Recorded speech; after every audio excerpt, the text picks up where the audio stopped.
আমি নাহিদ ইসলাম। এখন রাত 10টা। গ্রামে 10টা মানে এক প্রকার অনেক রাত। দাদা আর আমি চাঁদের আলোতে হাঁটছি। আমার দাদা একজন কবিরাজ। আশপাশে ওনার বেশ নাম ডাক। আমার জিন ভূত তাড়ানো দেখতে ভালো লাগে, তাই আমি দাদার সাথে চলে যাই যেখানে দাদাকে ডাকা হয়। তেমনি একটা ঘটনার জন্য আমরা যাচ্ছি উত্তরপাড়ায়। যাই হোক, কিছুক্ষণ পর আমরা পৌঁছে গেলাম সেই বাড়িতে। সেখানে গিয়ে দেখি একটা মেয়েকে 2-3 জন মিলে ধরে রেখেছে। মেয়েটা চিৎকার করছে। সেখানে সবাই বলাবলি করছে কালি ধরেছে মেয়েটাকে।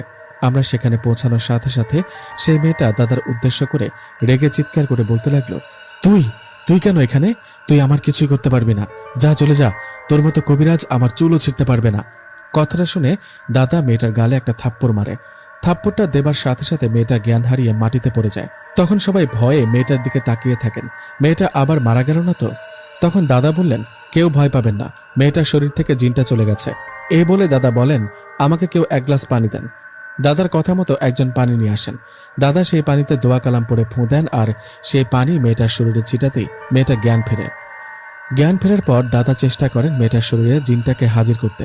কিছুক্ষণ পর জিনটা হাজির হন। হাজির হবার পর অনেকভাবে দাদাকে গালিগালাজ শুরু করে আর ভয় দেখান। কিন্তু দাদা তাতে কোনো ভয় না পেয়ে জিনটাকে বলে মেয়েটাকে ছেড়ে চলে যেতে। কিন্তু কোনোভাবে জিনটা ছেড়ে চলে যেতে রাজি হচ্ছিল না। বেশ কিছুক্ষণ এভাবে জিনটার সাথে দাদার তর্ক বিতর্ক হয়। অবশেষে দাদা কোনো উপায় না পেয়ে জিনটাকে বোতলে বন্দি করেন। যাই হোক, সেখানে দাদা সবাইকে বলে, আল্লাহ রহমতে আপনাদের মেয়ে সুস্থ হয়ে উঠবে, এখন থেকে আর কোনো সমস্যা হবে না। এই বলে আমরা বাসার দিকে রওনা শুরু করলাম। রাত তখন 12টা। বাড়ির দিকে হাঁটছি। দাদা বলল, এটা ছাড়া কোনো উপায় ছিল না।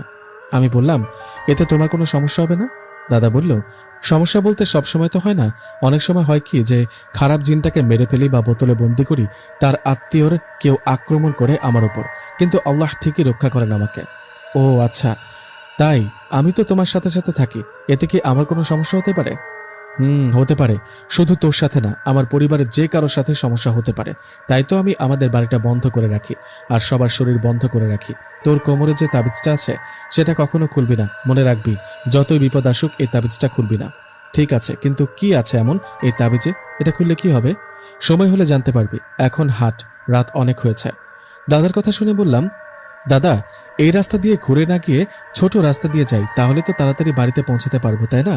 দাদা বলল, কোন রাস্তা দিয়ে যাবার কথা বলছিস? পরীর দিকের পাশ দিয়ে চলে যাই। না, ওদিক দিয়ে যাওয়া যাবে না। আমি বললাম, কেন? কবিরাজ হয়ে কি ভয় পাও নাকি? আচ্ছা দাদা,